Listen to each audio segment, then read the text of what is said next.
අද දිනේ කාලගුණික තත්ත්වය ගත්තම විශේෂයෙන්ම පෙර දිනයට සාපේක්ෂව ප්‍රමාණාත්මකව අඩු වුණත් සුපුරුදු ආකාරයට මේ නීති දිග කොටසේ වර්ෂාපතනයේ පවතින ලකුණු තමයි පහළ වෙලා තියෙන්නේ. මේ අනුව අපිට බස්නාහිර, සබරගමු, දකුණු ඊට අමතරව වයඹ, නුවර, නුවරඑළිය වගේ දිස්ත්‍රික්කවල කඩින් කඩ වැසි හෝ ගිගුණු සහිත වැසි තත්ත්වයන් නිර්මාණය වෙනවා. මේ පළාත්වල සමහර ස්ථාන වලට සාමාන්‍යයෙන් මිලිමීටර් 100 ඉක්මන වර්ෂාපතන ලැබීමේ හැකියාවකුත් තියෙනවා. ඊට අමතරව වැසි ස්වල්පයක් ඇතිවීමේ තත්ත්වයේ තියෙන්නේ උතුරු මැද සාමාන්‍ය මාතලේ, යාපනය මේ වගේ පැතිවල සාමාන්‍යයෙන් ස්ථාන කිහිපයක සුළු වැසි ප්‍රමාණයක් නිර්මාණය වෙන්න හැකියාවකුත් තියෙනවා. විශේෂයෙන්ම අර දිවයින හරහා තියෙන සුළං තත්ත්වය තවදුරටත් පවතිනවා. මේ සුළඟ වේගය විශේෂයෙන්ම බලපානවා මධ්‍යම කඳුකරේ බටහිර බෑම් පැත්ත, ඊට අමතරව උතුරු මැද වයඹ, අනෙක් කාරණේ තමයි මේ මධ්‍යම පළාතටත් මේ සුළඟේ වේගය පැයට කිලෝමීටර් 40-50 දක්වා ඉහළ යෑමේ තත්ත්වයන් තියෙනවා.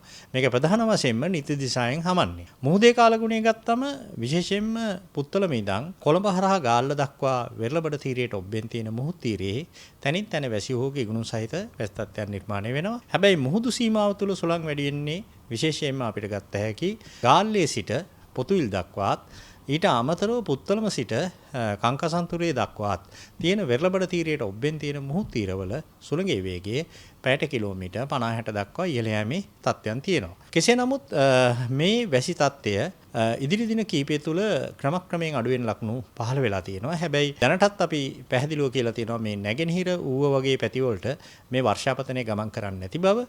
කෙසේ නමුත් ඔක්තෝබර් 3 වෙනිදාන් පස්සේ මේ වැසිවල ප්‍රමාණාත්මක ගතිය බොහෝ දුරට අඩුවීමක් අපේක්ෂා කරනවා ඔක්තෝබර් 3ත් ඔක්තෝබර් 9ත් අතර.